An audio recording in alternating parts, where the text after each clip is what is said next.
여러분 반갑습니다. 기획재정부 이차관 안일환입니다.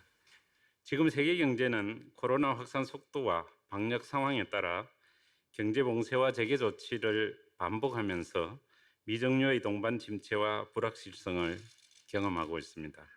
그동안 세계 각국의 막대한 유동성 공급과 재정 투입 노력에도 불구하고 주요 투자은행이나 국제기구들은 세계 경제가 금년에는 큰 폭으로 역성장하고 내년의 반등폭 또한 제한적일 수 있다고 전망하고 있습니다.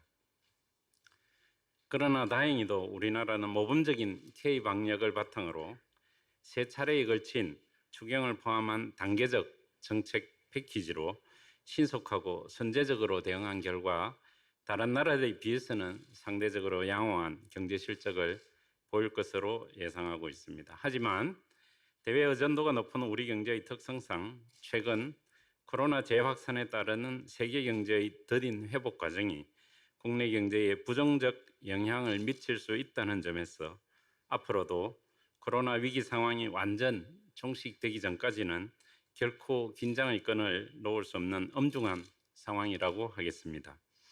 또한 좀 더 시계를 넓혀보면 우리나라는 18년에 고령사회에 진입한 지 불과 7년 만인 25년에 초고령사회에 진입하게 되고 생산가능 인구가 17년을 정점으로 감소세로 전환된 데 이어 29년부터는 절대 인구마저 감소할 것으로 전망되는 등 저출산 고령화와 같은 우리 사회의 잠재적 위험 요인들로 인해 미래 성장 잠재력과 재정의 지속 가능성이 상당히 위축될 수 있을 것으로 우려되는 상황입니다. 앞으로 우리 사회가 지금보다 더 큰 위기에 봉착하지 않도록 하기 위해서는 최근 코로나와 같이 예상치 못한 채 겪게 되는 금은 백조 현상뿐만 아니라 저출산 고령화와 같이 예측 가능하지만 간과하기 쉬운 회색 코뿔소 위험에도 선제적으로 적극 대응해야 함을 유념해야 할 것입니다. 최근 어려운 대내외 경제 사회적 여건 속에서 이번에 수립하게 되는 2024 국가재정운용계획은 한국 경제가 코로나 위기 상황을 조기에 극복하고 포스트 코로나 시대에 세계 선도국가로 도약하기 위한 밑그림을 그리는 매우 중요한 의미를 담고 있습니다. 이를 위해 계획 수립 과정에서 중기 재정 수입 여건을 보다 면밀히 진단하는 한편 재정이 본연의 역할을 충실히 이행할 수 있도록 매우 전략적이고 효율적인 재정 운용 방향을 적극 모색해야 합니다. 먼저 중기 계획 기간 동안의 수입 여건을 보면 코로나로 인한 경제 활동 위축이 앞으로도 상당 기간 세입 기반을 약화시킴에 따라 당초 전망에 비해 국채 수입은 크게 감소할 전망입니다. 특히 최근 코로나에 따른 불확실성의 정대는 재정 수입 추계 자체를 어렵게 만드는 요인으로 작용하고 있습니다. 하지만 이런 수입 여건의 제약 속에서도 당분간 경제 활력 회복을 위해 재정이 마중물 역할을 톡톡히 수행해야 하는 것은 물론 최근에 발표된 한국판 뉴딜을 통해 우리나라가 포스트 코로나 시대 선도형 경제로 거듭나고 튼튼한 고용, 사회 안전망 토대 위에서 우리 경제의 위기 복원력을 강화하기 위해서도 재정이 적극적으로 뒷받침해야 합니다. 이를 위해 녹록지 않는 재정 수입 여건 속에서도 당분간 재정의 적극적 역할을 견제하면서 투자 우선순위에 입각한 전략적 재원 배분 노력을 한층 강화해 나가야 할 것입니다. 다만 중기적 시기에서는 재정의 지속 가능성 확보 노력과 병행해서 코로나 위기 대응 과정에서 단기간에 크게 늘어난 재정 적자 규모를 경제 회복 추이를 보아가며 위기 이전의 정상 수준으로 단계적으로 축소, 조정해 나가고 이를 위해 한시적으로 늘어난 사업과 불효불급한 지출에 대한 특단의 구조적 노력을 적극 추진해야 합니다. 정부는 앞으로 재정혁신을 통한 상시적 지출 효율화 노력의 일환으로 미래의 재정 수요 변화에 대한 보다 정확한 예측을 토대로 기존 재정 지출 구조를 전면 재검토하고 심층평가와 보조사업평가 등 재정사업평가 제도의 환류 기능도 대폭 강화해서 한정된 재원의 투자 효과성을 제고하는 데 만전을 기하는 한편 부처 간 협업 예산을 대폭 확대하여 부처 간 칸막이에 따른 유사 중복 사업들을 정비하고 협업의 시너지 효과를 극대화하는 방향으로 예산 편성과 집행 방식을 개선해 나갈 계획입니다. 또한 예산회계 시스템 전면 재구축을 통해 AI를 활용한 데이터 분석과 행정정보 간 상호 연계를 강화하여 보다 수요자 친화적인 재정 정보를 확대 생산 공개해 나가도록 하겠습니다. 이와 함께 안정적인 수익 기반 확보를 위해서도 탄루소득 과세 강화, 비과세와 감면제도 정비 노력을 지속하는 한편 세외 수입 확충과 민간 투자 활성화 등 재원 조달 다양화를 위한 창의적 노력도 한층 강화해 나갈 계획입니다.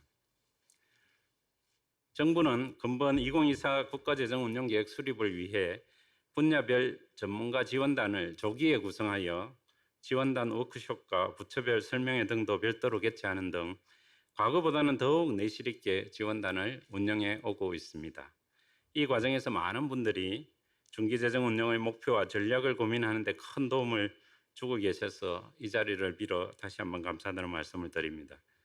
오늘 토론회는 그동안의 지원단 내 연구 성과와 논의 결과를 공유하는 한편 최근 미중 갈등과 코로나 재확산 양상에 따른 새로운 세계 경제 전개 국면 속에서 전문가분들의 추가적인 고견을 수렴하여 향후 계획 수립에 반영하기 위해 마련된 자리입니다.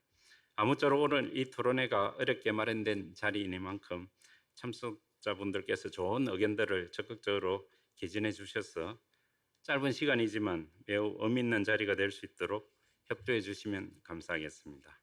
오늘 토론 결과는 국가재정운용계획 수립 과정에 충실히 반영될 수 있도록 최대한 노력하겠습니다. 감사합니다. 한국조세정연구원 원장 김유찬입니다.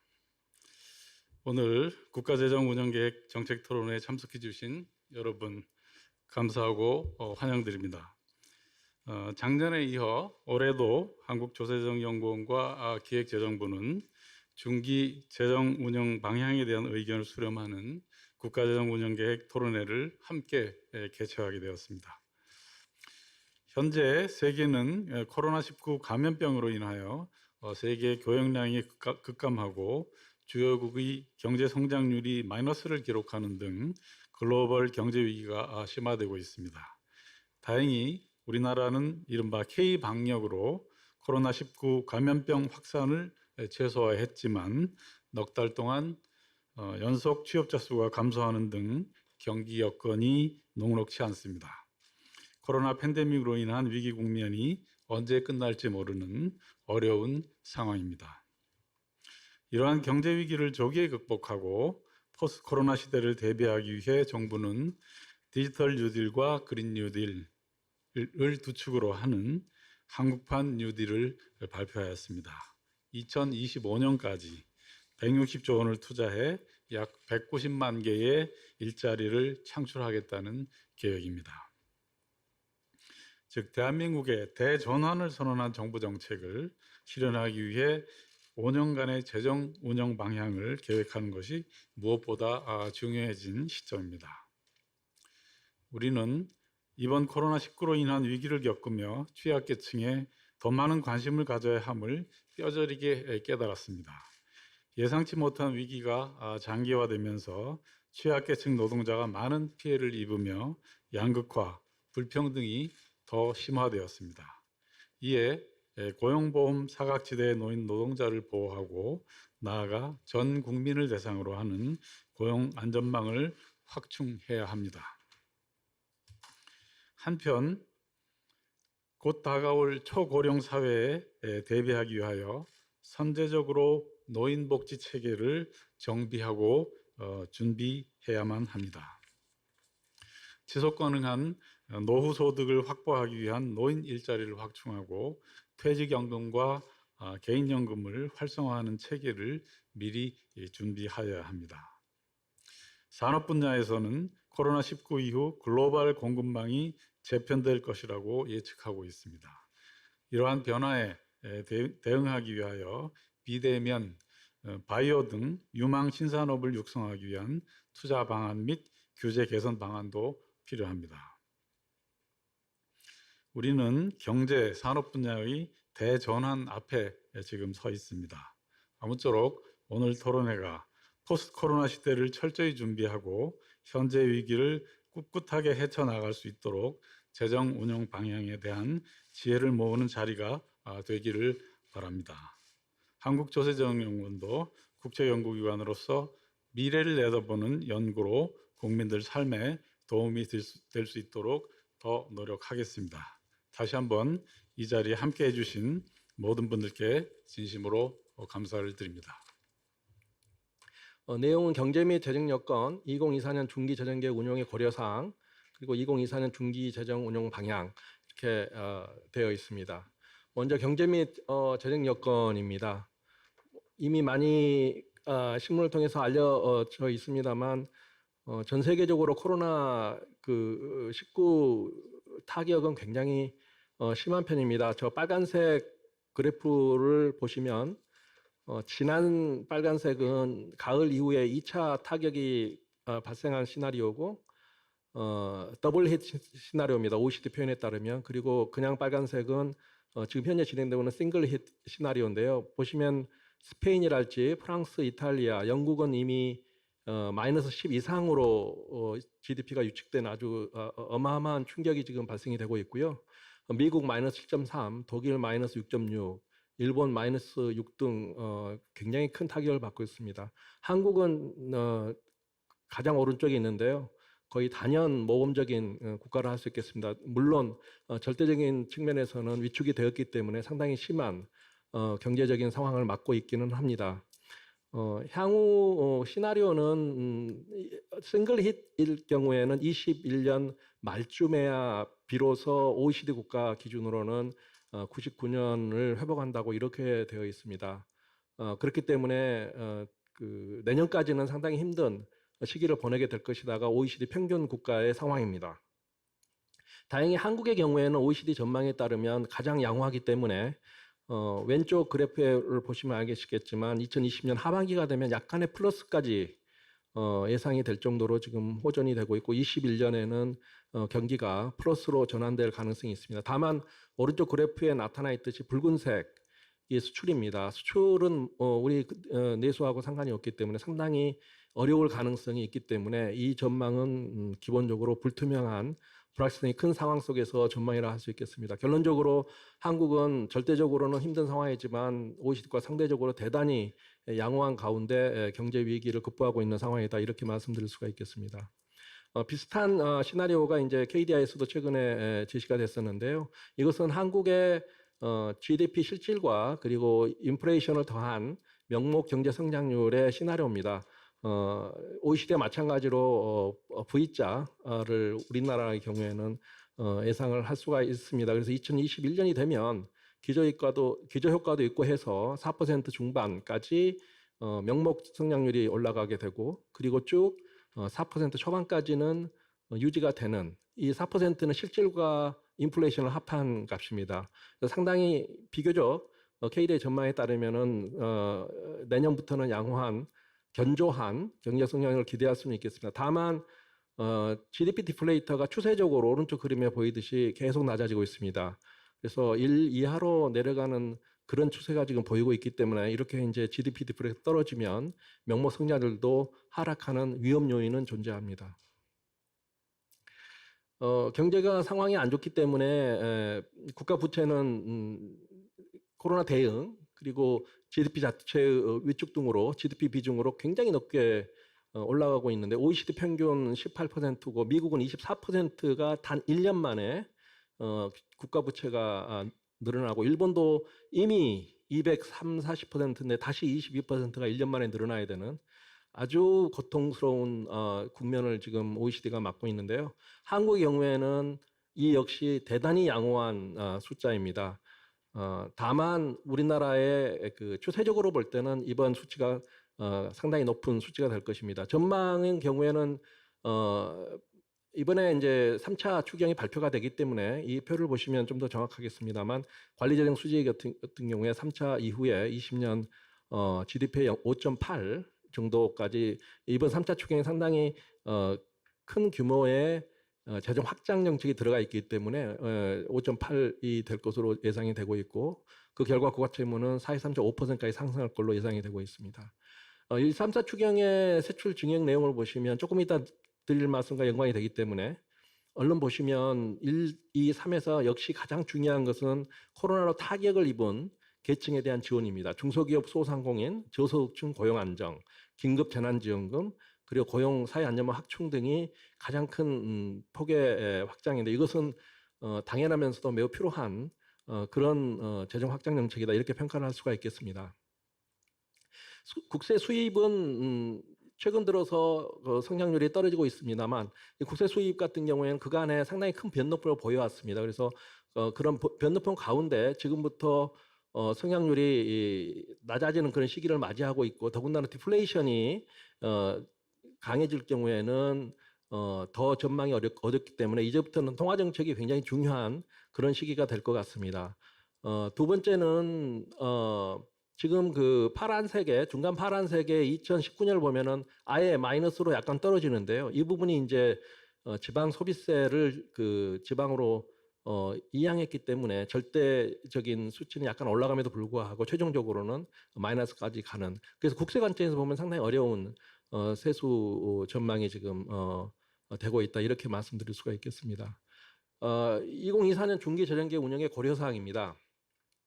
먼저 첫 번째는 단기에 차관님도 인사 말씀에 이미 말씀하셨습니다만 단기의 경제 위기를 극복하고 중장기는 경제 도약 및 재정 건전성의 시계로 확보하는 것이 필요하다. 적어도 내년까지는 한국이 비록 벗어난다 하더라도 플러스로 전환이 약간 된다 하더라도 분기 기준으로 여전히 OECD 전체적으로 매우 경제가 안 좋기 때문에 수출 등이 어려울 것이고 그래서 내년에도 여전히 재정 확장에 그 효과성에 집중하는 것이 매우 중요하다고 그렇게 생각이 됩니다. 다만 5년의 시계 그리고 장기적인 20년 플러스 시계를 생각해 보면 지금부터 앞으로 특히 이제 디지털 혁명은 거의 경쟁적으로 코로나 이후에 진행될 것으로 생각이 되는데 이러한 그 경쟁력 강화 관점에서의 정부의 역할이 할 수 있는 것들은 굉장히 중요한 역할이 될 것 같고요. 그리고 장기적으로는 여전히 재정의 국가 부채가 지나치게 증가하지 않게 억제해서 재정의 역할을 앞으로도 계속해 나갈 수 있는 복원력을 확보하는 것이 중요하다고 생각이 듭니다. 두 번째는 시장과 제가 표현하기를 시장 규제 조세와 세출 간 우선순위와 정합성을 고려한다는 표현을 썼는데요. 제일 마지막에 줄 화살표만 있겠습니다. 디지털 혁명이 진전이 되면서 화석연료 산업의 구조 조정이 될 것이라는 것이 작년에 그린 뉴딜이라는 유명한 책을 발표한 제레미 리피큰의 그 설명입니다. 그러니까 이 그린 뉴딜이라는 것이 정부가 막 그 해서 될 것이 아니고 시장이 엄중한 시장의 원리에 따라서 화석연료 산업의 구조 조정이 몇천 경 달러라고 하더라고요.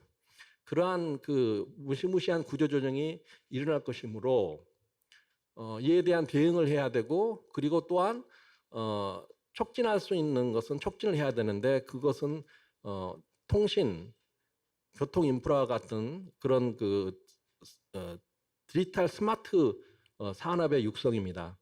그것은 시장과 규제, 조세가 지출보다는 더 많은 영향력을 행사할 수 있다는 것이 제레미 리피튼의 얘기고 2007년에 이 단어를 제시한 뉴욕타임즈의 토마스 프리드만도 마찬가지입니다. 그런데 디지털 혁명이 따라서 핵심인데 디지털 혁명의 가장 중요한 점은 이것이 노동시장의 불안정을 동반한다는 것입니다.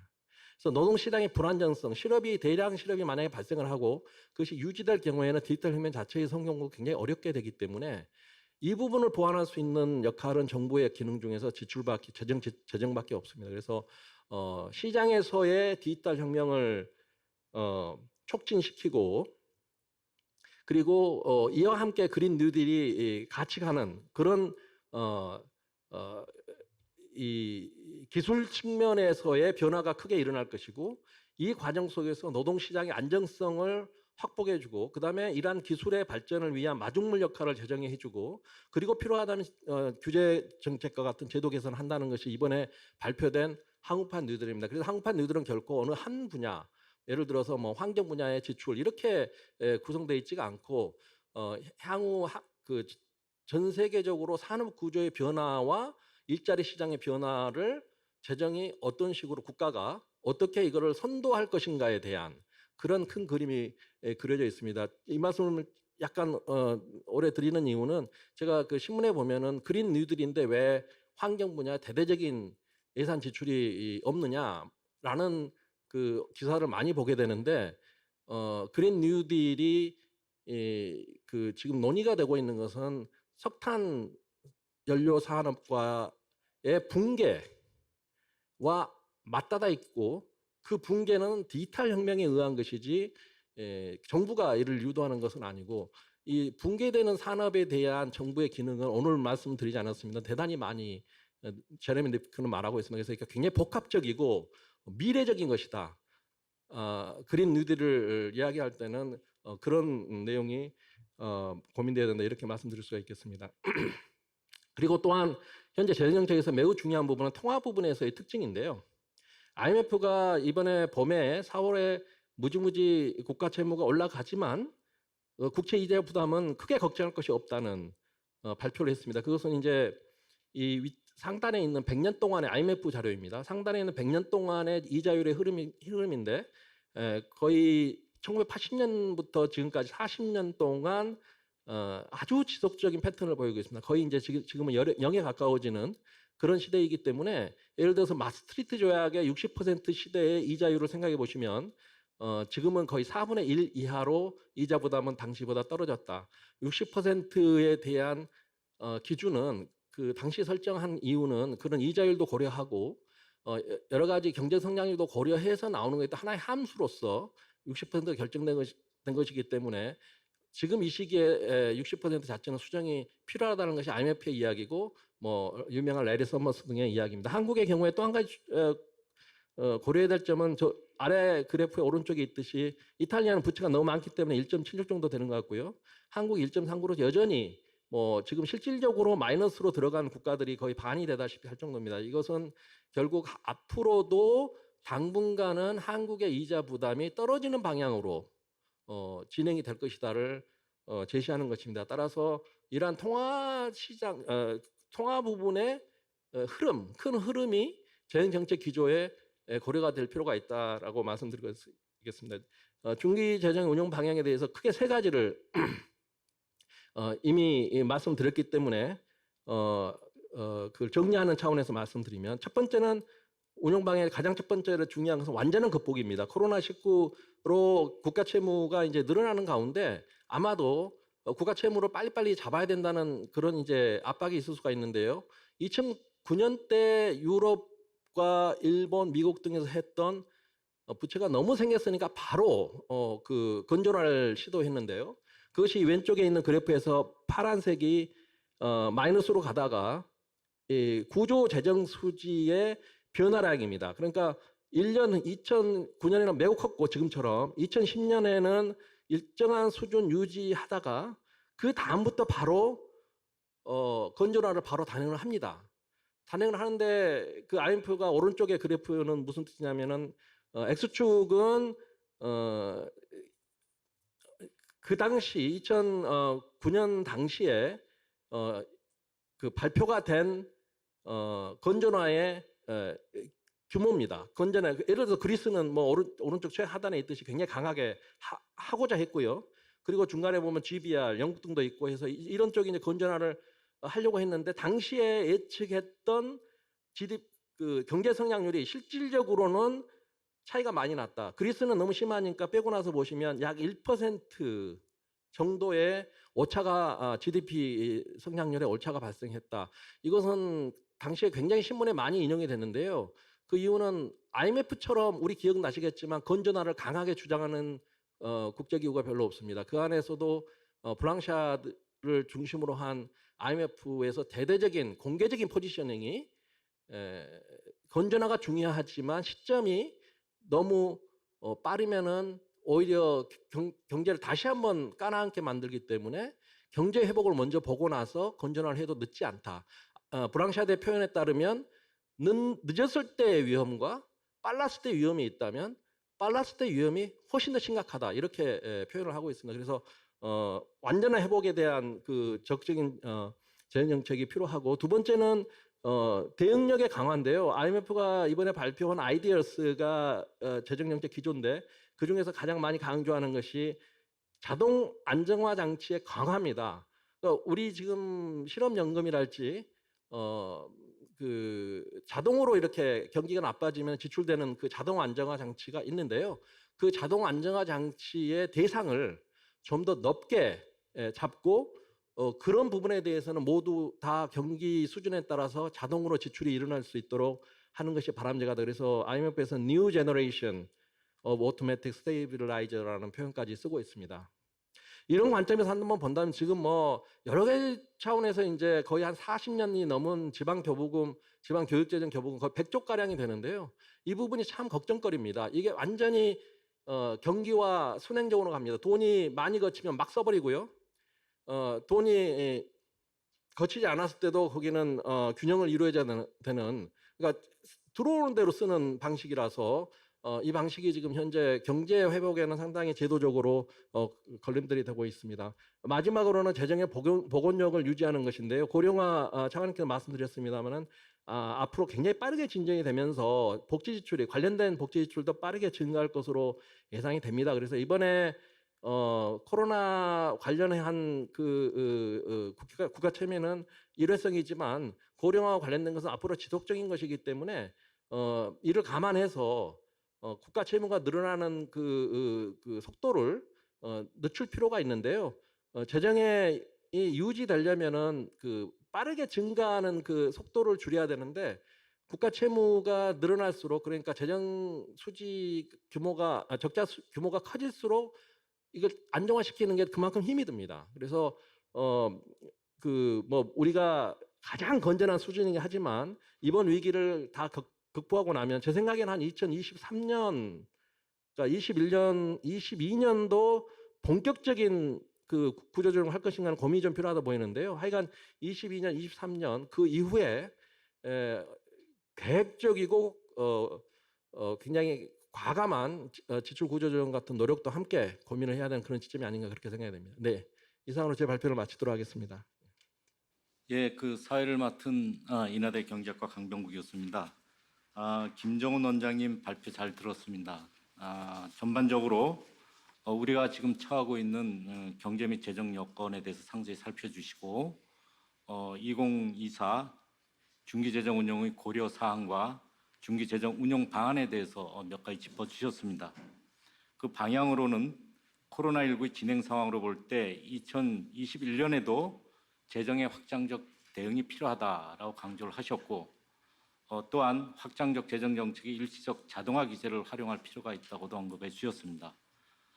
그리고 마지막으로 중기적 시기에서 재정 건전화에 대한 노력도 좀 체계적으로 할 필요가 있지 않는가라고 제안을 해주셨습니다. 이러한 발표 내용을 가지고 토론자 4분을 모셨습니다. 차례로 토론을 진행하도록 하겠습니다. 먼저 정규철 한국개발연구원 경제전망실장님 토론해 주시겠습니다. 김정은 원장님 발표 잘 들었습니다. 저는 경제 전망과와 관련해서 좀 보충을 하는 그런 토론을 하겠습니다. 앞으로 우리 경제 성장 경로는 아마도 코로나19의 전개 상황에 크게 좌우될 것입니다. 우선 국내를 보면 코로나19 신규 확진자 수가 줄지 않고 있고 일부 지역에서는 확진자 수가 늘면서 방역 체계를 강화하고 있습니다. 이로 인해 국내 경제 활동이 여전히 많이 위축되어 있는 상황입니다. 해외는 더 심각합니다. 사회적 거리 두기를 완화하는 과정이 순조롭게 진행되지 못하면서 코로나19의 확산세가 오히려 더 커지고 일부 지역에서 경제 활동을 제한하는 조치를 다시 강화하고 있습니다. 이처럼 세계 경제가 침체에 빠지면서 한국 수출은 큰 폭으로 감소하고 있고 아직까지도 회복의 조짐은 보이지 않고 있습니다. 가을에 코로나19의 2차 대유행이 발생할 가능성에 대한 우려가 많이 제기되고 있습니다. 코로나19 치료제나 백신의 개발과 가용 시기를 아직까지도 가늠하기 어렵습니다. 미국과 중국 간의 첨예한 갈등 현상도 우리 경제를 위협하고 있습니다. 다수의 기관에서 세계 경제가 하반기부터는 서서히 회복될 것으로 전망하였습니다만 글로벌 경기에 대한 불확실성은 상당히 높은 상황입니다. 세계 경제의 향방에 대해서 우리가 마땅히 대처할 수단이 없기 때문에 경기를 안정시키기가 쉽지 않은 상황입니다. 중기적으로 볼 때에도 코로나19 이후에는 경제, 사회 환경이 급격하게 변할 수 있습니다. 중기 경제 성장률에도 작지 않은 상방 위험과 하방 위험이 모두 존재합니다. 이렇게 단기적으로 또 중기적으로 경기 불확실성이 높다는 점은 중기 국가 재정 운영 계획 수립을 어렵게 하는 요인이 되고 있습니다. 우리 경제가 2021년에도 정상적인 성장 경로에 도달하지 못할 가능성이 높습니다. 재정 정책은 경기 회복을 뒷받침하는 역할을 내년에도 지속할 필요가 있습니다. 올해 경제 성장률이 매우 낮은 데 따른 기저 효과로 내년도 경제 성장률이 잠재 성장률보다는 높을 수 있겠습니다만 GDP 수준은 잠재 GDP에 미치지 못할 가능성이 높습니다. 현재 기준금리가 0%에 가까운데요. 통화정책은 경기 대응 여력이 많지 않습니다. 앞으로 경기 안정화에 대한 재정정책의 역할이 강조되는 상황으로 전개될 가능성이 높습니다. 저금리 현상이 그 자체로는 재정 여건에 도움이 될 수 있습니다. 저금리가 국채 이자 부담을 직접적으로 경감하는 요인이기 때문입니다. 그렇지만 저금리 현상의 이면에는 낮은 성장세와 낮은 물가 상승률 등 경제 활력이 저하되고 있는 상황이 있습니다. 저금리 현상은 경상소득과 세입 여건이 악화되고 있는 경제 상황을 반영하고 있다고 볼 수 있기 때문에 우리가 긍정적으로만 해석하기는 어려울 것입니다. 요약해서 말씀을 드리자면 코로나19로 인해 우리 경제 성장 경로에 상당한 불확실성이 있습니다. 전 세계적으로도 코로나19 확산이 빨라지고 있어 경기 하방 위험이 더 커지고 있습니다. 현재 통화정책은 여력이 많지 않기 때문에 경기 방어를 위해서 재정정책이 더욱 적극적인 역할을 해야 할 것입니다. 감사합니다. 아마 그 내년 2021년에도 우리 경제의 어떤 정상 경로에 도달하지 못할 가능성, 그에 따른 적극적 재정 정책의 필요성을 언급해 주셨습니다. 이어서 류덕현 중앙대학교 경제학부 교수님 토론해 주시겠습니다. 저는 두 가지 내용을 중심으로 해서 말씀을 드리겠습니다. 하나는 지금 현재 경제위기 대응을 위한 정책 운용 방향이고, 두 번째는 이제 중장기 재정 정책의 방향성에 대해서 주신 발제에 기초해서 토론을 하도록 하겠습니다. 통상적으로 경제 위기 극복을 위해서는 우리나라뿐만 아니라 각국의 선진국에서도 한 세 가지 축으로 해서 재정 정책을 운용하고 있습니다. 하나는 경기 분양이고, 두 번째는 성장 잠재력을 확충하고, 세 번째는 이 경제 위기 속에서 힘들어질 수 있는 사회각계 계층을 위한 사회 안전망을 보강하는 그런 쪽으로 이제 재정 정책을 펴고 있습니다. 사실 그 하나라도 경제 위기 대응과 관련돼서 특히 경기 부양 하나만 하더라도 굉장히 어려운데, 그 두 가지 과제를 동시에 추구하는 것이 지난한 과제라고 볼 수가 있겠습니다. 만약에 우리나라가 경기 부양 그리고 올해 코로나 사태를 극복하는 과정에서 보여준 리더십만 생각한다면, 내년쯤에는 우리 경제가 전 세계에서 차지하는 GDP 비중이 굉장히 높아질 것 같습니다. 지금 2%가 채 되지 않습니다. 우리나라가 전 세계적으로 차지하는 GDP 비중이 2%지 않는데, 아마 내년쯤 되면 우리가 역사상 가장 높았던 전 세계 GDP 비중이 2.4% 정도 됩니다. 근데 내년에는 아마 2.5%도 넘어가지 않을까 이제 그렇게 전망하고 있습니다. 이 세 가지는 지금 올해 발표된 한국형 뉴딜이나 또 곧 국가재정 운용에 대한 여러 가지 내용, 그리고 예산안에서도 아마 다 반영이 되어서 추구되는 거라고 생각합니다. 두 번째로 중장기 재정정책 방향에 대해서 말씀을 드리도록 하겠습니다. 지금은 굉장히 비정상적인 시기입니다. 그래서 한시적으로는 비정상적이라고 볼 수가 있는 재정 정책에 대한 운영도 고려해야 된다고 생각합니다. 통화 정책도 2008년 이후부터 비정상적인 통화 정책을 사실은 운영하고 있습니다. 마치 그게 비정상적이라고 우리가 이끌어왔지만 지금은 당연하게 추구하는 정상적인 통화 정책으로 운영되고 있듯이 향후 당분간은 비정상적이라고 이야기될 수 있는 정책 운영을 이제 해야 되지 않을까 싶습니다. 두 번째는 재정 개혁을 수반하면서 재정 규모 확대에 대한 논의를 진전시키는 것이 생산적 논쟁이 될 수 있다고 봅니다. 그러기 위해서는 지출 구조 효율화는 꾸준히 추진해야 되고요. 또 재정 확대에 대한 필요 조건으로 이 재정 개혁이라고 하는 것은 보조금 개혁이나 비과세 감면, 늘 우리가 재정 당국이 염두에 두고 있는 이런 정책들을 하지 않으면 재정 확대에 대한 의구심이나 국민의 어떤 설득, 소통 이런 부분에서 문제될 수 있기 때문에 재정 개혁도 반드시 필요한 전제 조건이라고 생각합니다. 세 번째는 모든 지금 필요한 재정 소요를 국채 발행을 통해서 이제 마련할 수는 없다고 봅니다. 한시적으로는 불가피하다고 봅니다. 하지만 중장기 재원 조달 방식에 대해서는 어떤 식으로 재원 조달할 것인지에 대한 로드맵을 설정해서 이것을 준비하는 것이 필요하다고 봅니다. 마지막으로 이제 재정 건전화에 대한 논의가 굉장히 이제 필요하다고 보는데 재정 건전화에 대한 원칙 그리고 방향성 그리고 수단에 대한 논의를 할 필요가 있다고 봅니다. 이게 굳이 법제화된 재정 준칙으로 기결될 필요는 없지만 지금 앞으로 한시적으로 이야기하는 이 재정 확대 요소를 소요를 언제까지 이렇게 할 수는 없기 때문에 물론 지금은 재정 확장의 시기이기도 합니다. 재정 건전화의 시기는 도래하겠지만 지금은 아니라고 봅니다. 재정 건전화의 시기를 위해서는 두 가지가 필요하다고 봅니다. 하나는 경제가 회복이 되어야 되고요.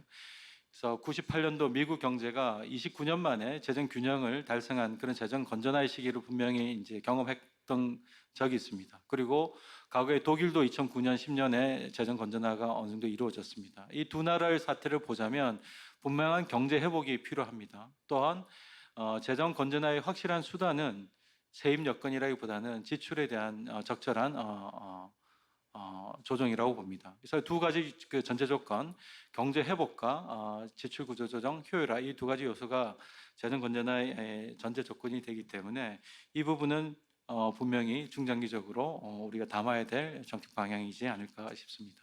예, 이상 토론 마치겠습니다. 감사합니다. 여전히 지금은 비정상적인 재정 정책이 필요하지만 중장기적으로 재정 건전화를 위한 그 원칙을 수립하고 방향성을 제시하고 수단을 강구할 필요가 있다라고 토론해 주셨습니다. 바로 이어서 최준욱 한국조세재정연구원 선임연구위원께서 토론해 주시겠습니다. 안녕하십니까. 한국조세재정연구원의 최준욱입니다. 지금 세계 경제가 굉장히 어려운 상황이고 그리고 불확실성이 굉장히 크다는 거에 대해서는 제가 굳이 말씀드리지 않아도 다 잘 알고 계시리라고 생각합니다. 지금 향후 우리가 일반적으로 국가재정 운영 계획에서 하는 것들이 그러니까 향후 5년 정도의 시계를 주로 바라보면서 그동안 해야 될 역할과 그리고 어떻게 이제 재정 건전화와 재정의 효율성 그런 것들이 조화롭게 가지고 갈 수 있냐 그런 것들을 얘기를 많이 했었는데요. 지금 상황은 사실 불확실성이 너무 커가지고 그러니까 언제 어떤 형태로 재정 건전화를 달성할 것이라든지 지금 확장한 재정을 그러니까 어떻게 안정화시킬 거라든지 하는 엑시트 플랜 같은 거를 이렇게 생각할 수 있는 단계는 아닌 것 같습니다. 그럼에도 불구하고 저는 중장기적으로 우리가 이제 계속 어려움이 도사리고 있다는 것을 완전히 잊어버리지는 말고 그런 것들을 우리가 어떤 제도를 설계한다든지 그런 거에 계속 반영해야 될 필요성이 있다고 생각하는데요. 이번 위기가 그러니까 한 번의 위기로서 끝나고서 우리가 쉽게 탈출한 후에 몇 년 후에 모든 것들이 정상화되고 좋아진다면 좋겠지만 사실 커다란 위기로 인한 상흔이라는 것들이 굉장히 오랫동안 남을 수가 있습니다. 당장 보면은 그러니까 청년 노동 시장에서 발생하는 충격들이 장기적으로는 그들의 그러니까 생산성에 영향을 미칠 수도 있고요. 당장에 지금 올해 나타난 현상 중에 하나가 일단 출산율 같은 것들이 떨어질 징조가 보이고 있거든요. 올해 이미 그러니까 출산율이 0.8명대 초반까지 떨어지고 있을 걸로 예상하고 있고요. 지금 올 상반기 보면 벌써 이제 결혼 같은 거를 이제 벌써 이제 연기하고 그런 현상들이 보이고 있는데 이런 것들이 일시적인 현상으로서 끝나고 나서 나중에 금방 회복이 돼가지고 모든 것들이 정상화되면 괜찮겠지만 이 코로나라는 전염병이 한번 발생한 후에 우리가 완전히 모든 것이 정상화되기까지 상당한 시간이 걸릴 수 있고 그로 인해 이렇게 상흔 같은 것들이 상당히 지속될 수 있기 때문에 계속 어려움들이 상당히 장기간 갈 수 있기 때문에 한편으로는 재정이 적극적인 역할을 해야 되는 기간이 조금 더 길어질 수도 있지만 또 한편으로는 재정에 부정적인 영향을 미치는 요인들도 오래 지속될 수 있다. 그런 것들을 이제 감안을 해서 그러니까 지금 당장 뭐 재정을 확장하는 거에 대해서 뭐 그러니까 우리가 너무 걱정하지 않고 이런 시각은 아니라 하더라도 장기적으로는 그러니까 부정적인 측면도 있다는 것도 감안을 해야 될 필요가 있을 것 같고요. 그래서 우리가 현재 직면한 그러니까 그 상황을 가장 그러니까 잘 표현할 수 있는 것 중에 하나가 아까 발췌자료 12페이지에 있었던데요. 단기적으로 경제 위기를 극복하면서 그다음에 중장기적인 시각에서 이제 경제 도약 및 재정 건전성의 시계를 확보하자 이제 그 표현이 저는 가장 이제 잘 와닿았던 것 같습니다. 그래서 중장기적으로 우리가 가는 그런 시각까지 감안을 했을 때, 그러니까 우리가 어떻게 이제 갈 것이냐를 생각해야 되는데요. 구조 전환 그리고 여러 가지 이제 그 경제가 그러니까 좋은 모습으로 가기 위해서 재정이 적극적으로 역할을 해야 된다는 거에 대해서는 뭐 어느 누구도 이견이 없을 거라고 생각합니다. 다만 저는 그러니까 일반적으로 경기 부양이라는 시각에서 그러니까 확장적 재정 운영을 하는 거에 대해서 조금 더 용어의 표현이 그러니까 조금 순화 내지는 그러니까 다른 시각에서 해석될 필요가 있지 않을까 하는 생각도 가끔 해보는데요. 지금 상황에서 볼 때 우리가 그러니까 이 사회에서 필요한 기존의 복지제도가 취약했다든지 아니면 정부가 적절한 역할을 하지 못했던 그런 부분들만을 보완하더라도 그러니까 사실 저절로 그러니까 재정이 확장적인 그런 입장을 가질 수가 있기 때문에 그런 시각만 반영하더라도 되는데 너무 무리하게 경기 부양이라는 시각을 강조하다 보면 오히려 그러니까 재정의 비효율성이 발생하는 그런 부분들에서 위험성을 생각하지 않고서 그냥 갈 수 있지도 않을까 하는 그런 기후도 생각을 해봤는데요.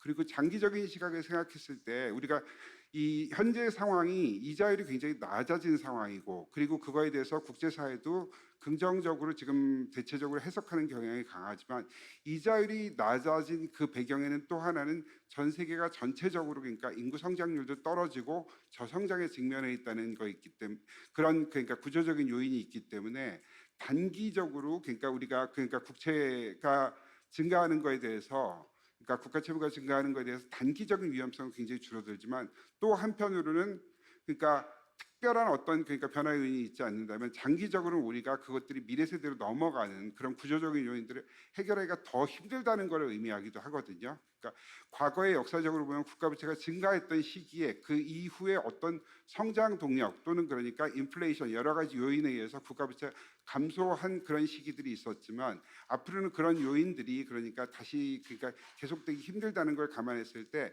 그런 시각 어느 정도 염두에 둘 필요도 있다는 생각을 하고요. 그래서 지금 물론 정부가 그러니까 그 적극적인 역할을 해야 된다는 거 그거에 대해서는 뭐 당연히 동의를 하지만 그런 것들을 생각하면 우리가 어떤 제도라든지 재정 확대 그러니까 분야별로는 제도 확충 이런 걸 생각하면서도 좀 단기적으로 가지고 갈 제도 그다음에 중기적으로 가지고 갈 제도 그러니까 보완해야 될 제도를 그러니까 미시적인 시각을 함께 검토하면서 그러니까 재정 확장을 그러니까 그 정책을 가지고 가는 것들이 중장기적으로 그 재정 지출 절감을 그러니까 통해 가지고 다시 재정을 안정화시키는 것과 그리고 재정의 효과성, 효율성을 유지하는 데 도움이 되지 않을까 그런 생각도 해봤습니다. 네, 감사합니다. 최준욱 박사님은 성장 잠재력의 확충과 삶의 질 향상의 조화를 특히 강조해 주시고 더불어서 청년층에 미치는 충격을 대응할 수 있는 보다 적극적인 재정 정책이 좀 필요하지 않겠느냐 뭐 이런 말씀을 하셨습니다. 마지막으로 성명재 홍익대 교수님 토론해 주시겠습니다. 안녕하십니까. 홍익대학교 경제학부의 성명재입니다. 오늘은 재정이라 하면은 크게 세입과 세출 이 두 가지로 구성된다고 볼 수 있는데 저는 그 중에서 주로 세입 측면에 한번 말씀을 드리고자 합니다. 오늘 그 금년도를 포함해서 향후 5년 동안의 재정 운영 계획에 대해서 이제 한다고 되어 있습니다만 사실은 향후 5년의 시계를 넘어서 장기적으로 세입 여건이 어떻게 되겠느냐 그런 그 맥락에서 세입을 한번 이제 이해해 볼 필요가 있을 거라고 생각되고요. 결론부터 먼저 말씀을 드린다면 우리나라의 그 장기 세입 여건은 상당히 어두운 편이다라고 말씀을 드릴 수 있겠습니다. 그 이유는 우리나라의 경제 구조, 사회 구조, 인구 구조 이런 것들이 모두 다 늙어가고 있기 때문에 그렇습니다. 그뭐 좋게 표현하면은 고도화된다고 합니다만 말씀드릴 수도 있겠습니다만 또 다르게 본다면은 이제 늙어가고 있다라고 볼 수 있겠고요. 그 이면에는 우리나라의 그 경제 구조라든지 특히 재정과 관련해 가지고의 세입 여건은 지금까지 최근까지는 어떤 확장적인 기조를 이어왔습니다만 앞으로는 수축적 기조로 넘어가지 않겠느냐. 좀 더 구체적으로 얘기한다면은 한 10년 전 정도 전 시기쯤 해가지고 우리나라의 그 세입 여건 그 기조가 확장적 기조에서 수축적 기조로 넘어가는 변곡점을 통과한 것이 아니겠냐 그렇게 말씀을 드릴 수 있겠습니다. 그 최근 동향 세수 동향을 보면은 2013년에서 15년 정도 이 3년 동안에는 세입 여건이 굉장히 안 좋았다가 2016년부터 18년까지는 세입 여건이 상당히 좋았습니다. 사실은 그 두 개 너무 안 좋다가 너무 좋은 결과가 이렇게 반복돼서 나오다 보니까 이게 별로 문제가 없는 거 아니겠느냐라고 생각하기 쉽습니다만 오랜 경험상 봤을 때 이제 안 좋은 기조로 넘어갔는데 2016년부터 2018년 동안 예외적으로 일시적으로 세입이 좋지 않았느냐라고 생각이 들고요. 앞으로 이런 그 호황 여건을 다시 기대하기는 쉽지 않을 거라고 생각이 듭니다. 주로 2000년대, 2010년 정도까지는 우리나라의 그 세수 탄성시가 굉장히 컸는데 주로 그 세법 개정에 의해서 세금이 더 많이 들어오는 효과도 있었지만 대부분의 세수가 많이 들어온 이유는 인구가 늘어나면서 어떤 이제 세금을 내는 베이스가 넓어졌고요. 그다음에 과표 양성화 이런 것들이 세원 확장 이런 것들이 여러 가지 그 복합화되면서 세금이 많이 늘어났습니다. 특히 소득세 같은 경우에는 누진과세 체계를 갖고 있기 때문에 이 물가 성장 경제 성장률이 높고 물가 상승률이 높은 상황에서는 자동적으로 더 높은 세율 구간으로 이렇게 소득이 이동하는 그런 현상이 나타나면서 세금이 빨리 증가했거든요. 근데 아시다시피 지금 인구 증가율도 굉장히 낮아지고 오히려 생산 연령 인구는 줄고 있습니다. 거기다가 물가 상승률, 경제 성장률 굉장히 낮아지고 있습니다. 그러니까 과거에 기대했던 그런 세수 증가 요인들이 지금은 기대하기 어려운 상황으로 갔고 앞으로도 그런 여건은 쉽게 개선될 것 같지 않기 때문에 장기적으로 우리나라의 그 세입 여건은 이렇게 맑지 못하다라고 말씀을 드릴 수 있겠습니다. 그 시간 관계상 제가 길게 말씀드리지 못하겠는데 그 세수의 그 총액은 증가하겠습니다만 GDP 대비 세수 비중을 주요 세목별로 한번 살펴본다면은 가장 큰 세수 비중을 얘기하고 있는 부가세하고 개인소득세를 보면은 부가가치세는 한 2030년 정도 물론 약간의 그 플러스 마이너스가 있을 수 있겠습니다만 2030년 정도 개인소득과세는 한 2050년 정도의 정점을 이룬 다음에 그 다음부터는 서서히 감소할 것으로 예상이 되고 있고요. 그 이면에는 인구 구조의 그 고령화가 많이 작용하고 있다고 볼 수 있겠습니다. 그렇기 때문에 이 인구 구조 세입 환경을 결정하는 이 구조 자체가 바뀌고 있기 때문에 그거에 대응하지 않는다면은 우리나라 재정의 건전성을 위해서 상당히 위협을 받을 수 있기 때문에 그에 대비해서 재정 세입 여건을 개편할 필요가 있겠다라고 말씀을 드리겠습니다. 이상으로 토론 마치겠습니다. 감사합니다. 감사드립니다. 제가 사회를 준비하면서 그 김정은 원장님의 발표 자료하고 네 분의 토론 자료를 읽으면서 저는 이런 생각을 좀 해봤습니다. 아시는 것처럼 최근 우리 경제는 저출산 고령화 그리고 양극화, 잠재 성장률이 둔화 등 구조적 요인에 더하여 미중 간 무역 마찰과 코로나19로 어려운 상황에 직면해 있습니다. 코로나19가 성장과 분배에 미치는 부정적 효과를 최소화하면서 새로운 발전의 계기를 만들기 위해서는 각자 도생에 살아남기 전략보다는 사회적 차원의 공동체적 대응이 요구되며 그러한 노력은 정부의 재정으로 뒷받침되어야 한다고 생각합니다. 생산시설의 가동 중단과 실업자의 증가는 미래의 성장 잠재력도 침식하기 때문에 더 큰 성장률의 하락을 방지하고 성장의 모멘텀을 만들기 위해 적극적인 재정 정책이 필요하다고 생각을 합니다. 다만 중장기적 관점에서 재정 건전성을 위한 재정 지출의 효율화와 세수 확충 방안도 중요한 과제로 제시되었습니다. 이러한 측면에서 2024 국가재정 운영 계획은 대단히 중요하다고 할 수 있습니다. 오늘 토론회에서 제시된 의견을 잘 수렴하여 혁신적 포용국가를 실현할 수 있는 재정정책이 수립되기를 기대하면서 토론회를 마치도록 하겠습니다. 감사합니다.